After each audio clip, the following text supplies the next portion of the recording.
Como conseguir a tão sonhada vaga no mercado corporativo aqui na Austrália? Então, muitas vezes quando a gente chega na Austrália, né, por ser imigrante, ter que começar a vida do zero, a gente acaba indo para esses trabalhos mais braçais como faxina, restaurante, obra, etc. Que foi exatamente o caminho que eu fiz, mas muitas pessoas acham que elas não têm como conseguir um emprego numa empresa, num escritório, e muitas que eu vejo, às vezes acaba nem tentando. Então, eu resolvi fazer esse vídeo para trazer algumas dicas para preparar você a conseguir essa vaga de uma forma mais fácil. Fica aqui até o final do vídeo que você não vai se arrepender.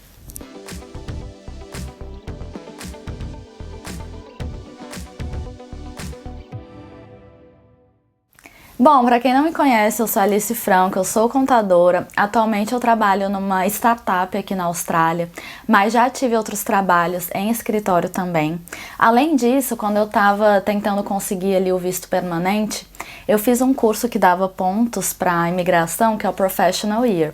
Eu achei que esse curso não ia me levar a lugar nenhum, mas no fundo ele deu umas dicas assim para o mercado de trabalho na Austrália e eu quero compartilhar um pouco aqui para vocês. Bom, primeiramente, a preparação.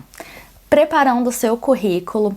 Aqui na Austrália, eles não gostam de ter informações pessoais no currículo. Então, por exemplo, sua foto, ou se você tem filho, seu endereço, essas informações realmente não importam. O currículo ele tem que então ser sucinto, né? 1 ou 2 páginas no máximo, tentando resumir ali as suas experiências profissionais. Próxima dica que eu tenho para dar é o LinkedIn. Gente, o LinkedIn é muito utilizado na Austrália. Então, para quem não conhece, o que eu acho um pouco difícil a essa altura alguém não conhecer, mas o LinkedIn é a rede social profissional.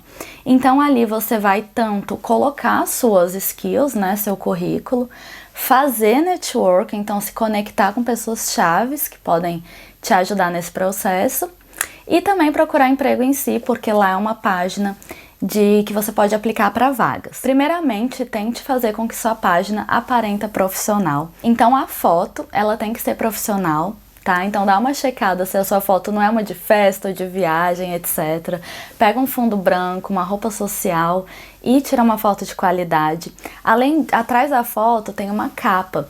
Nessa capa do LinkedIn você pode colocar, por exemplo, uma foto de um escritório. Ou então, se a cidade que você tá, por exemplo, eu tava morando em Sydney, então botei uma foto de Sydney atrás daquela parte dos prédios, comercial e tal, não uma foto da praia, né? Então, uma foto que remeta esse mundo corporativo. Escreva lá, né, como eu te falei, o seu currículo.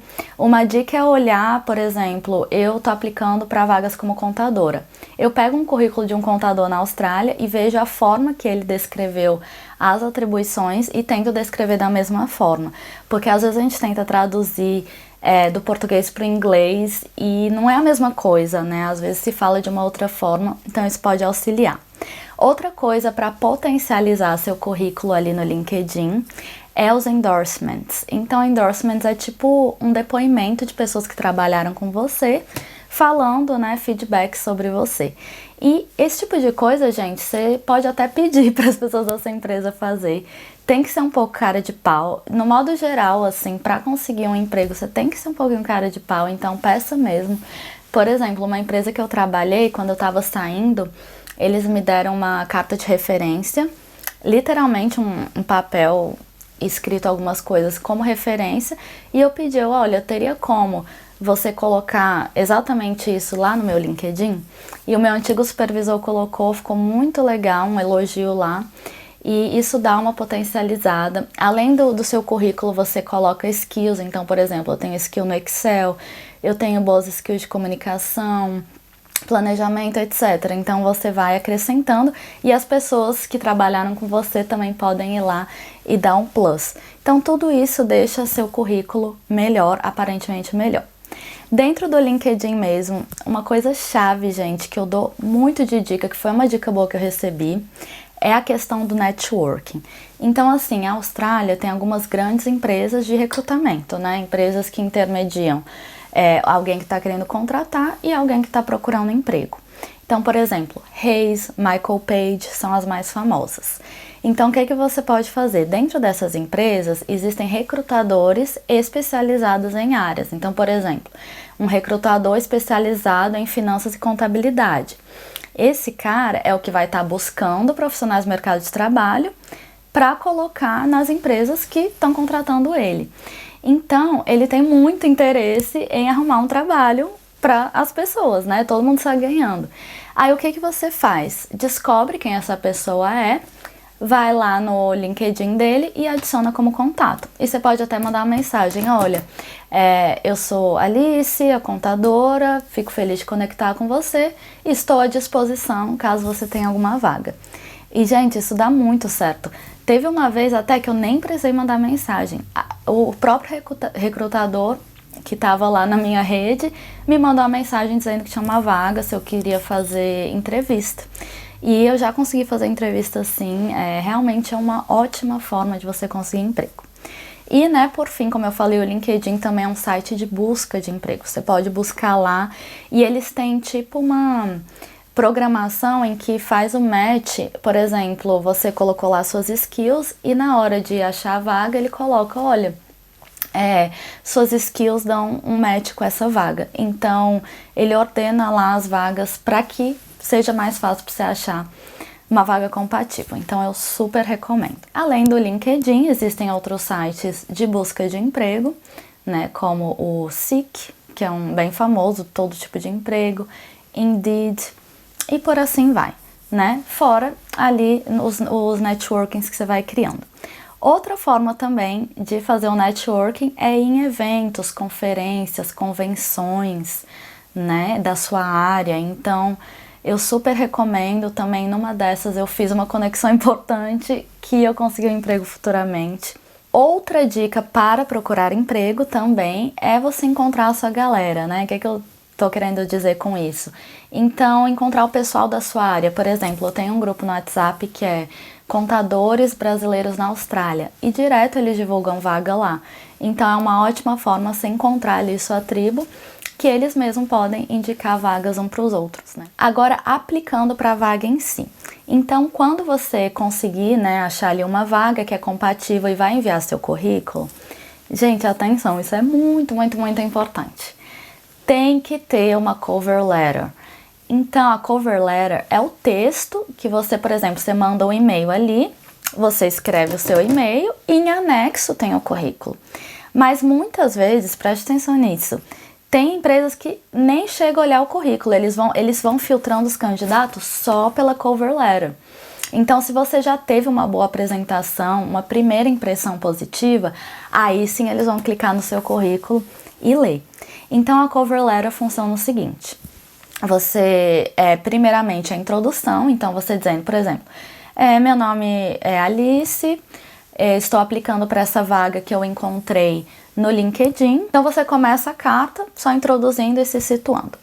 Depois, você vai colocar qual é o seu interesse naquela vaga. Então, gente, isso é muito importante, porque não importa que você seja a pessoa super qualificada para aquela vaga, eles querem saber por que você quer trabalhar naquela empresa, ou por que você quer aquela vaga. É um interesse genuíno que às vezes vale muito mais do que a experiência.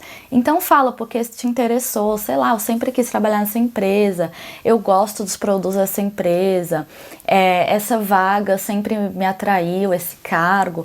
Enfim, coloque ali, dá uma pesquisa no site da empresa e faça personalizado, tá? Isso é outra dica. Cada vaga que você for aplicar, perca um tempo com aquela vaga. Faça uma cover letter só para aquela vaga, entendeu? Então, dá uma pesquisada nos sites, porque você fazer uma coisa para tudo, a chance de dar errado é grande, tá? Então, nesse parágrafo, logo depois que você falar o seu interesse pela vaga, aí sim você coloca suas skills. Então, beleza, eu tenho interesse nessa vaga, aí depois fala, eu sou boa nisso, nisso, naquilo, tenho experiência em tal coisa, e faz um fechamento legal, assim, um fechamento normal de e-mail, tipo, looking forward to hearing from you, algo assim, e agradece. Então, você tendo uma boa cover letter e um bom currículo, as chances de você ser chamado para uma entrevista é grande. Agora, falando da expectativa em si de conseguir uma vaga, gente. Como a gente vem do Brasil, lá o mercado de trabalho é diferente. Muitas vezes a legislação é diferente. Então, por exemplo, eu trabalhei com taxation, que é a legislação tributária da Austrália, é diferente do Brasil. Então, apesar da experiência do Brasil, claro, influenciar no profissional que você é, às vezes ela não é suficiente para fazer você conseguir uma vaga aqui na Austrália. Então, qual é a estratégia, o meio termo que a gente utiliza, que foi o que eu utilizei, que é fazer estágios. Só que tem um porém, os estágios na Austrália, geralmente, a maioria das vezes, são não remunerados. Então, você não vai receber dinheiro para ter que fazer, o que dificulta muito, porque a gente chega, eu mesma cheguei aqui tendo que estudar, tendo que trabalhar para pagar as contas e fazer o estágio para adquirir essa experiência, né? Mas ao mesmo tempo que não é remunerado, também não é tantas horas por semana. Então também, por exemplo, eu fazia estágio 8 horas por semana. E esse estágio, por exemplo, que eu fiz foi fundamental para eu adquirir a habilidade em um sistema de contabilidade, que é o Xero, que posteriormente eu consegui uma vaga porque eu sabia mexer no Xero. Então, se eu nunca tivesse feito esse estágio, talvez eu nunca teria saído da estaca zero. Então, essa é uma dica que você está chegando em um novo país, você é imigrante, você tem que sim baixar a bola um pouquinho, baixar as expectativas para tentar conseguir. E tem uma outra coisa, mesmo depois de eu fazer estágio, eu estava ali tentando uma época conseguir uma vaga e eu aplicava um monte e não recebia resposta, né? Eu lembro que uma amiga minha falou assim pra mim, olha, geralmente a cada 100 currículos que você manda, a chance é de você conseguir uma vaga. Então, se você mandar um currículo e receber um não, pensa, ufa, falta 99 para chegar. Ou seja, o que ela quer dizer com isso? O importante é você estar caminhando. Então pode você receber vários nãos, até receber um sim, né? Então existe sim a possibilidade de o imigrante conseguir a vaga, mas é claro que é mais difícil do que um australiano que fala a língua fluentemente, nativamente, né? Que tem a experiência da Austrália. Então a gente tem que lutar um pouquinho mais, mas é só ir aplicando que uma hora chama. E por fim, vamos dizer que beleza, você foi chamado para entrevista, estava com currículo e cover letter ótimos. Como que é a entrevista? Então, é meio padrão, eu acho, as entrevistas aqui na Austrália. Pouquíssimas empresas têm esse negócio de, tipo, fazer uma dinâmica de grupo, fazer várias etapas. Geralmente, as várias etapas são simplesmente entrevistas com pessoas diferentes da empresa, né? Então, é mais a entrevista mesmo. Uma pergunta clássica da entrevista é Tell me about yourself. Então, fale-me sobre você. Nessa parte é para você falar profissionalmente, óbvio, né? Tem gente que se confunde, mas é para falar sobre você. Então, por exemplo, eu me formei em administração, resolvi vir para a Austrália fazer meu mestrado em contabilidade. Aqui eu tenho 3 anos de experiência com a área de contabilidade, contas a pagar, contas a receber. E estou procurando uma oportunidade em que eu possa crescer na minha carreira, receber um salário maior, etc. Você já resumir sua vida profissional, algo assim, em inglês, obviamente, tá? Eu faço todo o vídeo em português para explicar, mas eu posso dar exemplos depois em inglês específicos. Então, essas eram as dicas que eu tinha para dar, as dicas de modo geral, assim. Claro que dá para detalhar cada um desses pontos, né? Por exemplo, dá para fazer um vídeo só sobre a cover letter, pegando uma cover letter que tá ruim, reescrevendo ela para ficar melhor. Então eu tô com umas ideias aí de vídeo. Minha vida é muito busy, muito corrida, mas eu faço questão de postar vídeos aí todo mês, né? E eu quero aumentar um pouco essa frequência no que vem. Todas as sugestões que eu recebo aqui eu anoto, então são sempre muito bem-vindas, comentários, feedbacks. Tudo que vocês tiverem para acrescentar, deixa aqui nos comentários. E muito obrigada por mais um vídeo, gente. Fiquem com Deus e a gente se vê na próxima.